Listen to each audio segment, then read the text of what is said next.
तीनों खोल के सुनिएगा और पहुंचाइएगा। मैं जहां तक पहुंचाना चाहता हूं कि कहीं दरिया, कहीं कौसार, कहीं झीलें हैं। मैं अभी यही बैठा था तो बड़ा जिक्र हुआ, हमारे चिश्ती साहब बोल रहे थे तो उन्होंने जिक्र किया, बैठे बैठे ये मिसरे हुए कि कहीं दरिया, कहीं कौसार, कहीं झीलें हैं। ऐ मेरे रब तेरे होने की ये तफसीलें हैं। कहीं दरिया, कहीं कौसार, कहीं झीलें हैं। ऐ मेरे रब तेरे होने की ये तफसीलें हैं। जालिमों पर जो बरसती हुई देखी हमने, तैयार रहना, जालिमों पर जो बरसती हुई देखी हमने, ये मिसाइल नहीं है, ये तो अबाबीलें हैं। झारखंड के अलग अलग हिस्से से आए हुए तमाम जिंदा दिल साथियों को, जिन्होंने इस बारिश में भी हजारों की तादाद में इकट्ठा होकर के पूरे मुल्क को एक संदेशा देने का काम किया है, मुस्लिम पर्सनल बोर्ड का शुक्रिया अदा करूंगा और खुसूसी तौर पर शुक्रिया अदा करूंगा मोहतरम अदीब साहब का। उन्होंने मुझे हुक्म दिया कि आपको हाजिर होना है, उनका हुक्म था, हम आपके बीच में हैं। और इस बारिश में भी मुझे एक वक्त तो ऐसा लगा था कि शायद प्रोग्राम नहीं हो पाएगा।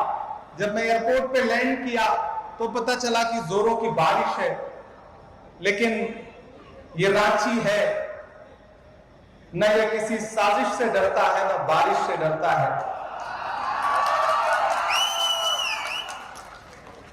मेरे कानों में तो आज भी वो नारा है, चुनाव के दौरान जो यहां से लगता था कि झारखंड झुकेगा नहीं, वो जो नारा था वो अब भी मेरे कानों में है। सलाम है आपको झारखंड वालों, थोड़ी देर आपसे मुखातिब हूं। ये जमीन तब भी निगल लेने पे आमादा थी, पांव जब टूटती शाखों से उतारे हमने। ये जमीन तब भी निगल लेने पे आमादा थी, पांव जब टूटती शाखों से उतारे हमने। उन मकानों को खबर है न मकीनों को खबर, उन दिनों की जो खलाओं में गुजारे हमने। हाथ ढलते गए सांचे में तो थकते कैसे, नक्श के बाद नए नक्श निखारे हमने। कि ये दीवार बुलंद और बुलंद और बुलंद, बामोदर और जरा और संवारे हमने। आंधियां तोड़ लिया करती थी शम्मों की लवें, जड़ दिए इसलिए बिजली के सितारे हमने। आज की रात बहुत गर्म हवा चलती है, आज की रात ना फुटपाथ पे नींद आएगी। सब उठें, तुम भी उठो, तुम भी उठो, तुम भी उठो, कोई खिड़की इसी दीवार में खुल जाए।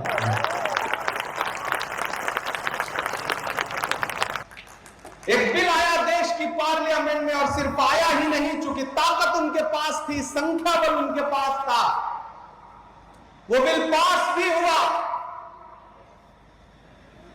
वो बिल और उस बिल का मकसद है कि हमारे पुरखों ने जो जमीनें दान की हैं, उन जमीनों को लूट करके नरेंद्र मोदी जी अपने धन्ना सेठ दोस्तों को बेचना चाहते हैं।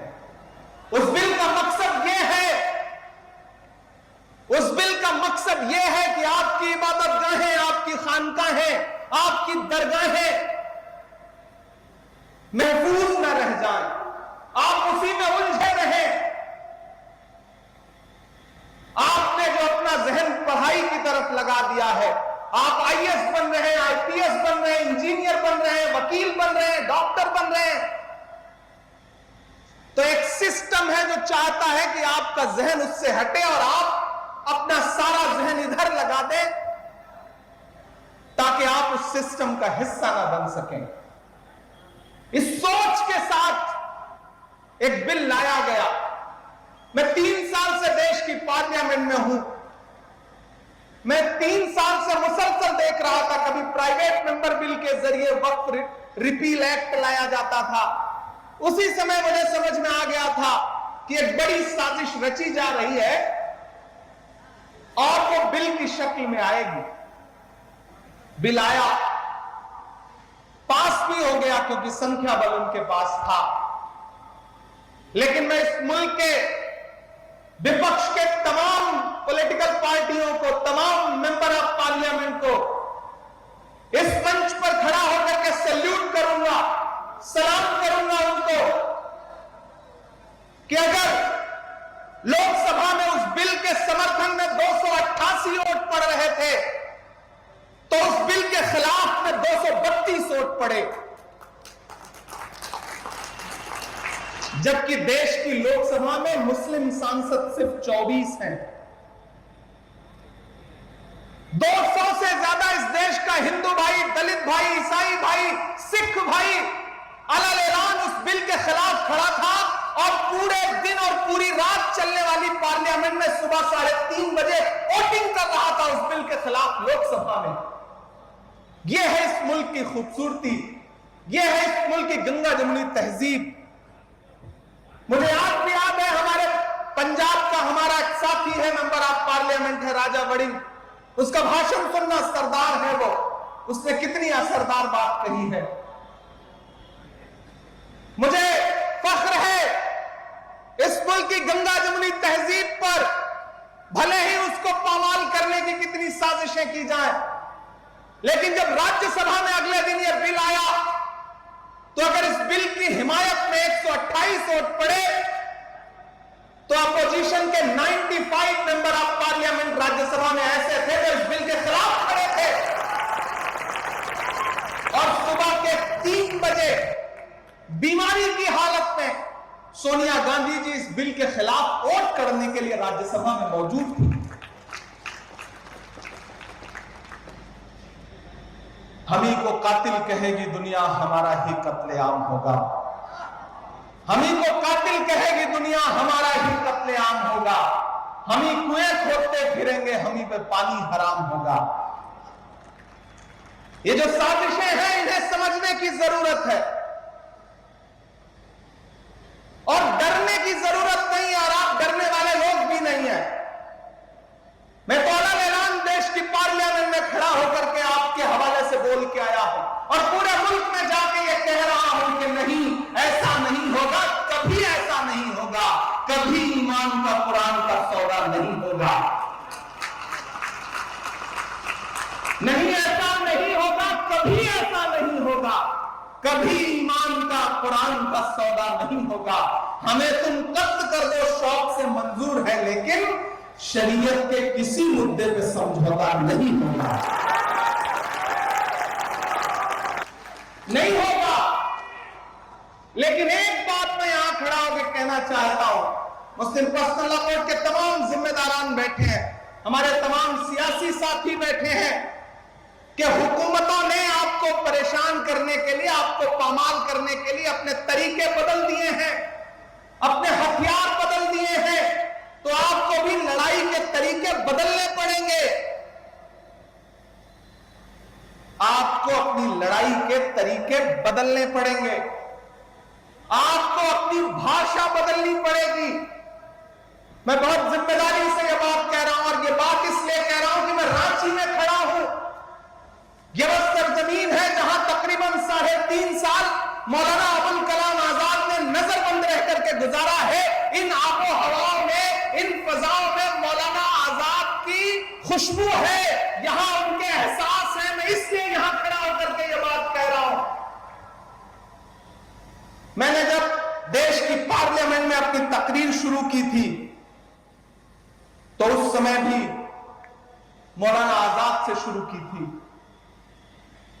मैंने कहा था कि 1947 में जामा मस्जिद की सीढ़ियों पर खड़े होकर के जब मौलाना आजाद ने तकरीर की थी और ये कहा था कि कहां जा रहे हो, ये है तुम्हारा मुल्क, यहां तुम्हारे आबाओ अजदाद की कब्रें हैं, तो लोगों ने अपने सरों की गठरियां उतार के रख दी थी।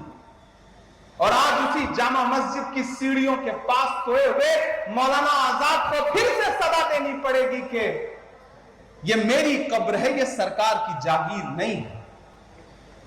यह सरकार जो आपकी इबादत गाहों को, आपके कब्रिस्तानों को अपनी जागीर बना लेना चाहती है, दरअसल मुखालफत उस सोच के खिलाफ है। वो जो अमेंडमेंट लेके आए हैं उसमें कुछ अमेंडमेंट इतने खतरनाक हैं कि अगर वो जमीन पर उतर गए और लागू हो गए तो हर शहर में, हर जगह ये सरकार एक अलग तरीके की फिरका परस्ती फैलाना चाहती है। हम लोग उसके खिलाफ पार्लियामेंट में भी लड़ रहे थे, सुप्रीम कोर्ट में भी लड़ रहे हैं। हमारे कई साथी हैं जिन्होंने अपने अपने तौर पे खुद से पिटीशन फाइल किया है। मैं भी पार्लियामेंट में और लड़ने के बाद सुप्रीम कोर्ट में भी इस मुद्दे पे लड़ रहा हूं और हमें सुप्रीम कोर्ट से बहुत उम्मीदें हैं कि वो आईन का पास जरूर रखेंगे, लेकिन हर लड़ाई सिर्फ पार्लियामेंट और न्यायालयों तक ही नहीं लड़ी जाती।